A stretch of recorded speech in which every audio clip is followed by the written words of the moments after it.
Hello, everyone, and welcome. This is Tubecast, episode number 6. And I'm so pleased you could all be here to join us for the 6th episode of the Tubecast. Today on the show, we are going to be discussing the new Crow movie, or, there's some developments in the new Crow movie we'll be talking about, and we're also going to be talking about a plumbing company that's a little bit on the dangerous side, and we're also going to talk about a fella by the name of Al Sharpton, and we're going to talk about all this and a few other things that don't get top billing at the top of the show. So why don't you all stick around and watch the Tubecast episode 6, because here it comes right after the credits. The credits.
Our next story is Luke Evans. Oh, wait, excuse me, folks. Excuse me. Our next story is coming from io9.com by Catherine Trendacosta. Trendacosta of love. Trendacosta. Trendacosta. Okay. You're wrong. Sorry, she has a fun last name. She does. I like Catherine Trendacosta. That's a cool name. Props for having a cool name. Right? Anyway, folks, you know who Luke Evans is? Catwoman, you know who Luke Evans is? I don't. I'm unfamiliar with Luke Evans. A lot of you probably big Luke Evans fans. You're like, he doesn't even know who Luke Evans is. He's real in touch. I don't know who Luke Evans is. If you know who Luke Evans is, tell me. Anyway, he's officially quit the Crow remake. They're remaking the Crow. Apparently. You know about that one, Catwoman? I did not, actually. Yeah. Do now. I wasn't really aware of it, but the more I think about it, I might have heard something about it, like in the summer, maybe. But I don't really know. I don't remember. If whatever it was, it might have been a passing rumor or something. Oh, they're making a Crow remake, and I might have thought, why would they do that? Hollywood never remake it. Oh, yeah, never mind. Okay. Anyway, yeah, so he quit the remake. Relativity's remake of The Crow has had a rough go of it. It was originally going to be a directed... Oh, Jesus Christ. Relativity's remake of The Crow has had a rough go of it. It was originally going to be directed by F. Javier Gutierrez. Huh? I think that's F. Javier. No, it's not. It's J. No, it's Javier. There's no H. It's Javier. I don't know what that last name is. Jalapeno. Jalapeno. Anyway, that fellow, his name right here, he left, and he was replaced by Corin Hardy, one of the Hardy Boys. Right? The Hardly Boys. I've got a raging clue right now. I was just thinking that. Oh God. No, Hardy, like the.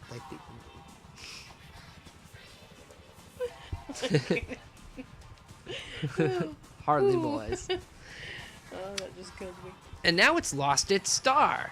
But Hardy, but Hardy is still committed to making the project worthy of both the original movie and the graphic novel.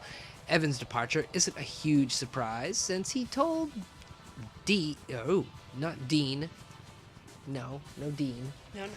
There is no Dean. Jimmy Dean sausages. He told Jimmy Dean sausages that their breakfast biscuits were delicious. That's right, folks. Sold out. Tubecast now brought to you by Jimmy Dean sausage breakfast biscuits. Over 10,000 calories in every bite. Jimmy Dean. Eat it for breakfast, and you don't have to have lunch or dinner. Right? Thank you. I love Jimmy Dean sausages. It's delicious. It is. Yeah, Evan's departure isn't a huge surprise. He told Den of Geeks, that's a scary den. Yes. It's like Dragon's Den, but instead of money, they just give you, pocket protectors and that tape that goes on the glasses. Right. Horn rim glasses tape. That's right. It's a product. Look it up. Back in December, that at the minute, The Crow is not for me. I think it's a little... I'm sure it's going to go ahead at some point, but I have other projects that are greenlit, and I'm ready to go, and projects that I'm very interested in, and I can't wait much longer. And now he's really, truly, and officially out. The Wrap reports that Hardy will start looking at replacements soon. Meanwhile, Hardy is at a Sundance Film Festival for the premiere of his first film, The Hollow. And he was plenty excited about his plans telling Fangoria. In the Sundance Film Festival, do you hear about Mila Kunis? No. In the Sundance Film Festival? I did not. Not here, but Mila Kunis. Yeah, I guess her new film, Sons of Jupiter, or Ascension of Jupiter, or Jupiter Ascending, or the Jupiter Project. No. Her movies, it got a bad reception. They had a sneak preview at Sundance, didn't go over well. People aren't happy with it. No one really liked it. But they were snooty Sundance people is kind of the tone of the article. So, I don't know. I kind of saw the trailer, and I didn't finish it, Catwoman. No. It looked kind of... is no bueno. No. Thank you, Consuela. So when he was telling Fangoria, what Hardy told Fangoria is it's still early days on that, but what I can say for now is that I'm a huge, huge fan of both the first film and James O'Barr's graphic novel. I was obsessed with The Crow when I was growing up, but I heard all about the remake.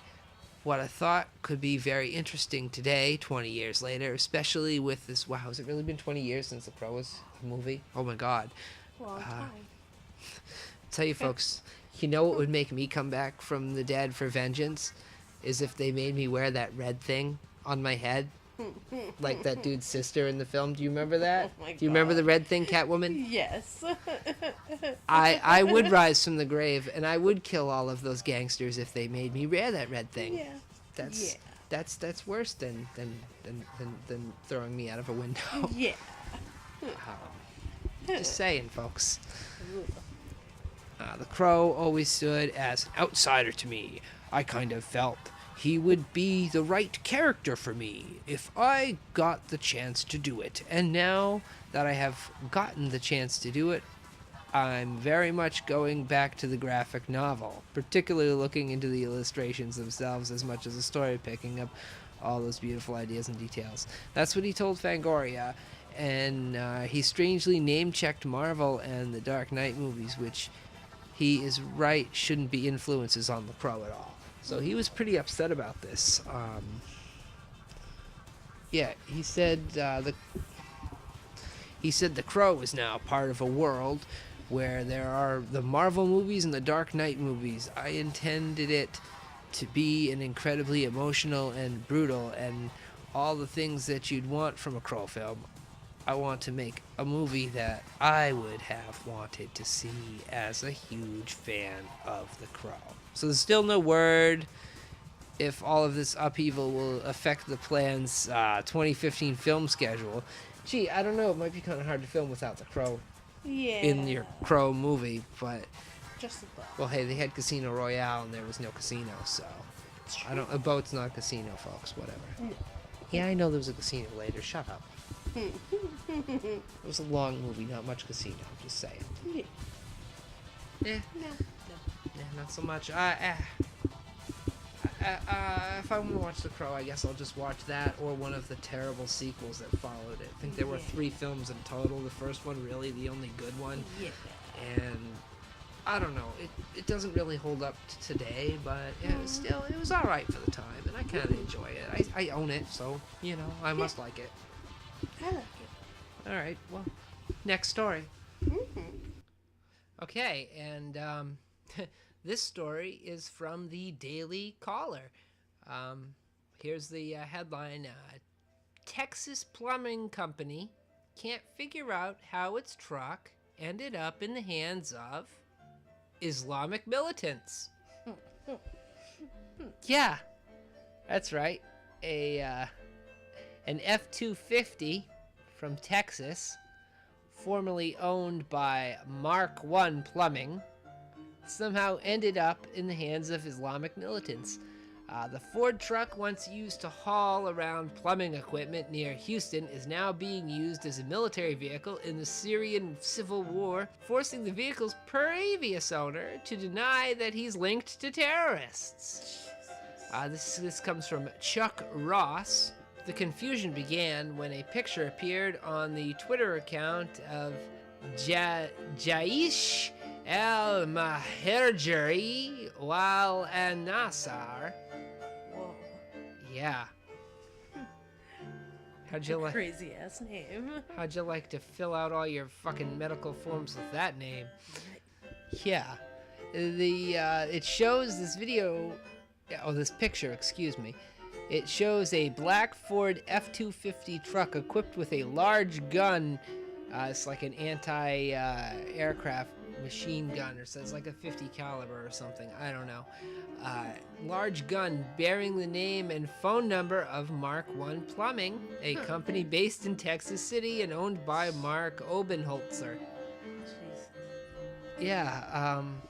Churchin Jahashel Maherjanij Wal Ansar, or however I said it earlier, using the plumbing truck against the regime in #Alipopic twitter.com/ it's a web address that I'm reading you, and I don't know why it's got a pound sign in front of it, but it's got a pound sign. It was a Twitter thing. Oh, we're Twitter. We invented the pound sign. No, you didn't. No, you didn't. Hashtag. I refuse to say that. They would no. That's retarded. It's a pound sign, people. That's right. It's a pound sign. For more information, press the star key. To go back to the main menu, hit the pound sign. Yeah, they never said hit the hashtag. It's from your phone. It's from your phone. Your touch tone phone. Yes. That was the step up from the rotary people. Mm-hmm.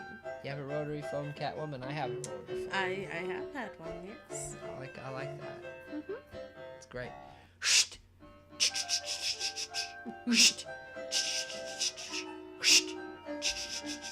Those are pretty cool. Okay. Anyway, Obenhautzer's son, Jeff, says he has no idea how the truck ended up in the militants' hands, but because of angry callers, he has been forced to deny having any ties to terrorism. Well, Oh boy. this can't be good for business.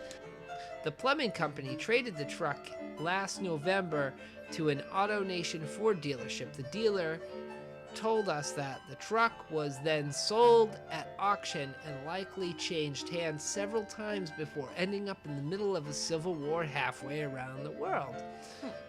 After the confusion, Obenhauser said the company will begin removing all decals from retired work trucks, which is what they should have been doing in the first place. That would make sense. What's It's got the guy's phone number on there. What the hell? I love the picture here. It's like, aha! How dare you use Acme Plumbing? Mark 1 will Mark 1 will show you. It's funny. Our estimate's free or else. Oh, boy. So, lesson be learned, company truck, clean off the decals when you get rid of the thing. Come on. Yeah, they don't have to worry about all Take that. them off. And for goodness sake, don't use a razor blade. Use the proper tools. Use a plastic scraper. Use some lacquer thinner or something. Don't use a razor blade. Don't use... Think about the person who's going to own the truck next. Don't use a razor blade. Come on. Shit. Bunch of savages in this town. Thanks, Dante. All right. That's that one. Mark 1 Plumbing for all your Civil War needs. We've got the plumbing solution, and if we don't, well, nobody beats our caliber. That's right. Yeah. All right. That's it. That's enough of that one. Okay. And this next story is about Al Sharpton. You folks might remember back, what was it, episode 3? Episode 3? I was talking about Al Sharpton. I mentioned Al Sharpton. Amy Pascal begged his forgiveness. Do you guys remember that? The check, I think we're still waiting for it to clear the bank on that one. But coincidentally, here's a story from the New York Post by Isabel Vincent and Melissa Klein. They wrote it all by themselves. This is also posted on January 4th, 2015 at 12:23 a.m. So I guess these two are a couple of night owls when they're posting these stories. Jeez. They're up at night. They're having a pillow fight. They're doing each other's hair, painting each other's nails, swapping stories about boys. They're writing news stories too. Oh God, women are mad because now they think that I'm sexist. Catwoman, tell them I'm not sexist. Not at all. It's all true. That's not what you're supposed to say. You're supposed to say that it's a joke, but that's I okay. mean, yes, it's That's a a joke. joke. Ha ha. Funny, haha. That's right. No. Yeah, great. Okay, anyway. Title of this story, How Sharpton Gets Paid Not to Cry, Racism at Corporations. Oh, this sounds oddly familiar, doesn't it? Did beg for forgiveness from Sharpton. Well, let's see what they have to say. Here's the story. Want to influence a casino bid? Polish your corporate image? Not be labeled a racist? Then you need to pay Al Sharpton. For more than a decade, corporations have shelled out tens of thousands of dollars in donations and consulting fees to Sharpton's National Action Network. What they get in return is the Reverend's supposed to stay away. He's supposed to sway in the black community, or more often, his silence. Sony Pictures co-chair Amy Pascal met with the activist preacher after leaked emails showed her making racially charged comments about President Obama. I wouldn't really call them racially charged. She asked, what he would like to see, what she should talk to him about. The butler was suggested. It was brought up. Yes, it's about a black butler in the White House. Yes, Obama's the president, and he is black too. I wouldn't really call that racially charged. Maybe he can identify with the protagonist because they're both black or they both work in the White House. I don't know, there's quite a bit different from being the president or being the butler, but I wouldn't really call that racially charged. Nevertheless, she begged forgiveness, as we mentioned earlier. Anyway, the leaked emails showed her making racially charged comments about President Obama. Pascal was under siege after a suspected North Korean cyber attack, which is confirmed at this point or not confirmed, is semi-confirmed. It's got like a yesy aftertaste, but then there's this little subtle note of no, it wasn't them that throws everybody off. I trust the yesy aftertaste that Korea sucks. North Korea, they're jerks. Not you, South Korea. You're okay. We're fine with you guys. Anyway, next.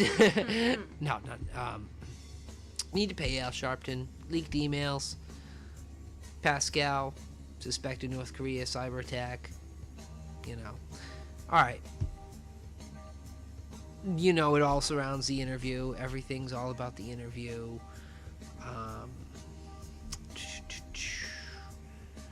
Pascal and her team were said to be shaking in their boots and afraid of the Reverend, the Post reported. No payments to Nan have been announced, but Sharpton and Pascal agreed to form a working group to focus on racial bias in Hollywood. So, Catwoman looks like it's not the check I was saying it was. It looks like it's going to be his biopic or something. That's what I take it to mean. So everybody look forward to that. Al Sharpton,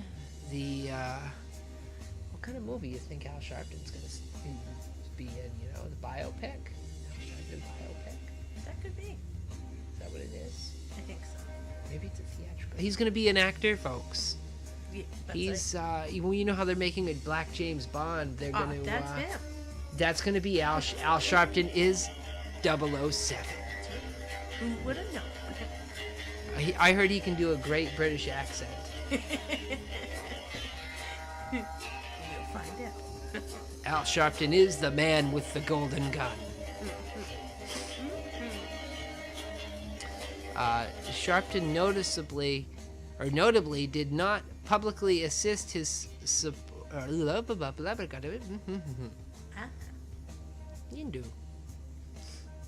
Sharpton notably did not publicly assert his support for Pascal after the meeting.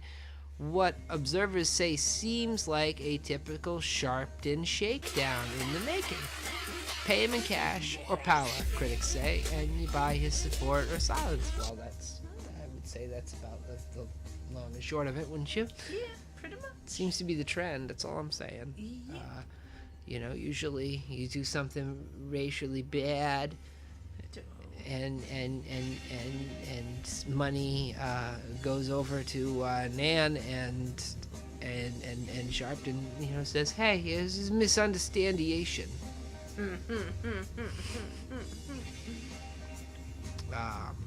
So Al Sharpton has enriched himself and Nan for years by threatening companies with bad publicity if they don't come to terms with him. Put simply, Sharpton specializes in shakedowns, said Ken Boehm. B-O-E-H-M. Boehm? Did I say it right? Boehm, I was saying it right? Didn't say it. Doesn't sound like I was saying it right. Reading is power.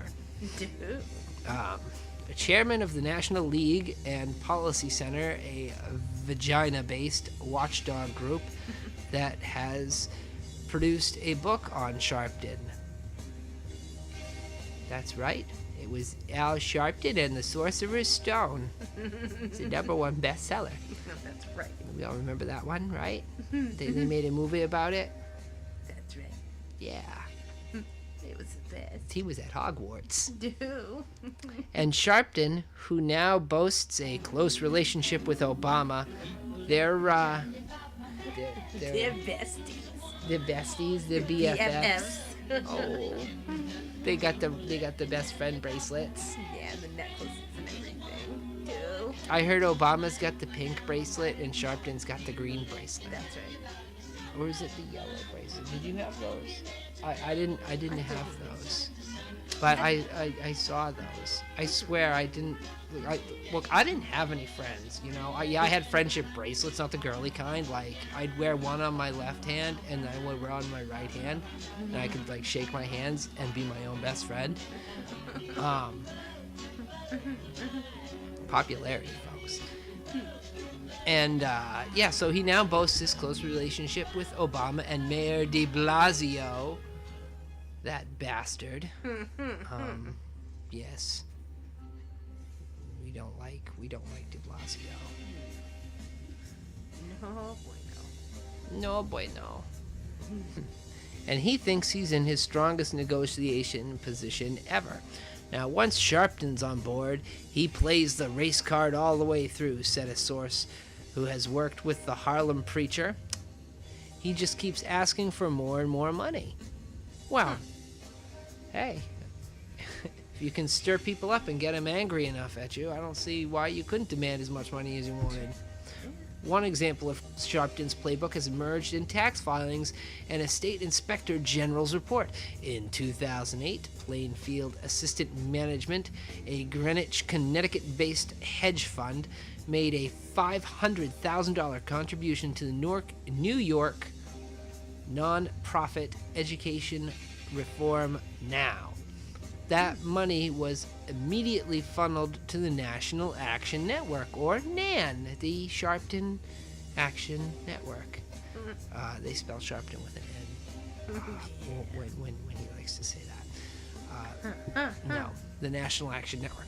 The donation raised eyebrows, although the money was to support NAN's efforts to bring educational equality. It also came at a time that the Plainfield was trying to get a lucrative gambling deal in New York. Now, Plainfield had a $250 million stake in Capital Play, a group trying to secure a license to run the coming racino at Aqueduct Racetrack in Queens. Capital Play employed a lobbyist named Charlie King, who was also the acting executive director of, folks, you ready? NAN. Yeah, that's right.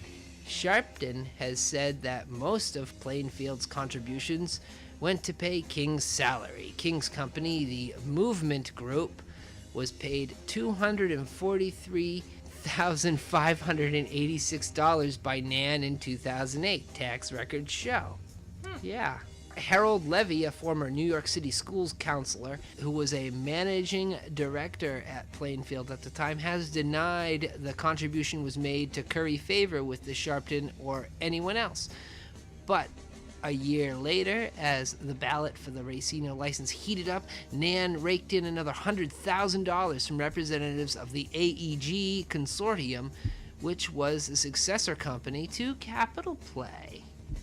One AEG member emailed another in 2009 saying Sharpton lobbied the then Governor David Patterson hard over the weekend on our behalf, according to the State Inspector General's 2010 report on the corrupt racino licensing process. Yeah, isn't that funny? So Sharpton went to bat for them. In order to discredit S.L. Green, one of the rival bidders, whose plan included Hard Rock Hotel, and ARG executive sent another email outlining tactics. That's right. They outlining my tactics, my plans, my schemes to conscript local leaders into its cause. We are going to need it, and we are going to need Sharpton to pass on Hard Rock. Piss on Hard Rock, it says. It does say piss. Really? You know, I thought it said piss the first time, and I said pass instead, because I'm like, there's no way it just said piss. And then I read it the second time, and I said pass automatically. He's gonna wazz on it. That does say piss, doesn't it? It sure does. I'm sorry, folks. I'm going to have to do that part again. I can't believe that. We are going to need it, and we are going to need Sharpton to piss on Hard Rock, according to the undated email cited in the IG report. I can't believe... Sometimes you read these things and you can't believe what you're reading. Sharpton denied he lobbied on behalf of AEG. The donations, meanwhile, came at an opportune time for Sharpton, as Nan was deep in debt to the IRS in 2008. It owed $1.3 million in unpaid federal and state payroll taxes, including interest and penalties. Holy crap. Just a little bit. Jeez, if these people would only pay their taxes, huh? See. AEG viewed its payments to Sharpton as more of an insurance policy, so that he wouldn't scuttle its chances by criticizing the group, said a source familiar with the Racino controversy. Yeah, can you believe that? Sharpton raised $1 million for Nan at his 60th birthday bash in October. Donations from unions and corporate roster contributors, including AT&T, McDonald's, Verizon, and Walmart. Companies have long gotten in line to pay Sharpton. Macy's and Pfizer have forked over thousands to Nan, and also General Motors, American Honda, and Chrysler. Ford wouldn't pay. Yeah, that's just how they roll. Or Nan had repeatedly and without success asked GM for donations for 6 years beginning in August 2000. A GM spokesman told the Post then in 2006 that Sharpton threatened to boycott GM over a planned choosing of an African-American owned dealership in the Bronx. He picketed outside GM's Fifth Avenue headquarters. GM wrote checks to Nan for $5,000 in 2007 and another for $5,000 in 2008. Sharpton targeted American Honda in 2003 for not hiring enough African Americans in management positions. We support those that support us, Sharpton wrote to the company. We cannot be silent while African Americans spend hard-earned dollars with a company that does not hire or promote or do business in a statistically significant manner. Wow. 2 months later, car company leaders met with Sharpton, and Honda began to sponsor Nan's events. The protests stopped. Sharpton landed a gig as a $25,000 a year advertiser to Pepsi after he threatened a consumer boycott of the soda company in 1998. Now, didn't Pepsi, remember Pepsi? You got the right one, baby. Ray Charles. Ray Charles is black. It's the choice of the next generation. Who? Michael Jackson. He was black. I mean, he was a white chick before he died, but he used to be black. Before he was a white chick and dangled babies out of windows, he was black. I remember. Sharpton landed again. Wow, $25,000 a year for Pepsi. Crazy. I wonder how much Michael and Ray got. Right? Jesus. Yeah, and that was back in 1998, saying its ads did not portray African Americans. Wrong. Did Ray Charles? No? Never? Pepsi could have just laughed at him and said, yeah, whatever, Al. No one's going to believe you. We got Ray. Yeah. And Michael.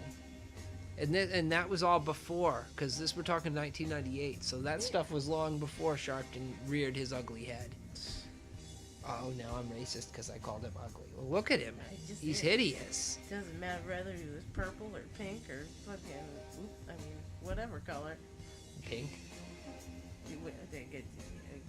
Yeah, like, ew, no. Ew. No bronies. Get that off of, no. Oh, God. Sorry, everybody. Ew. Gross.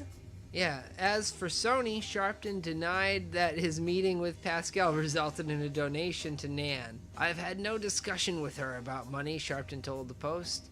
There was never even a remote discussion about money.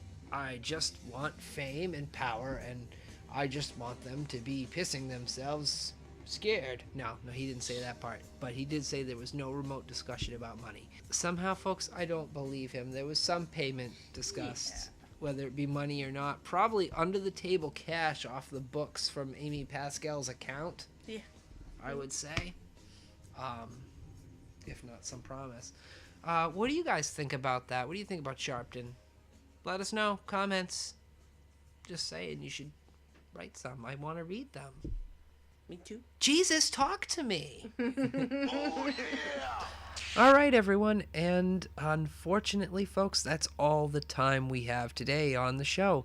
I'd like to thank you all for watching. And I know I ask you all to sit here for 34 minutes or so. I know that can be a good stretch of time on YouTube, but I don't think it's too much to ask. It's like watching a program on television.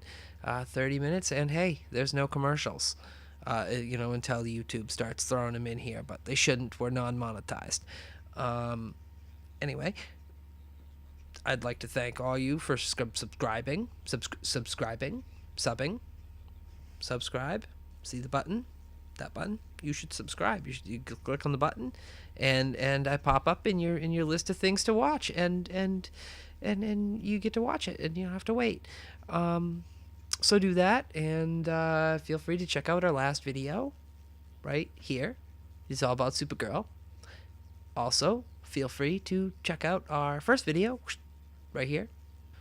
And in the meantime, I will see you guys next week for episode 7 of the Tubecast.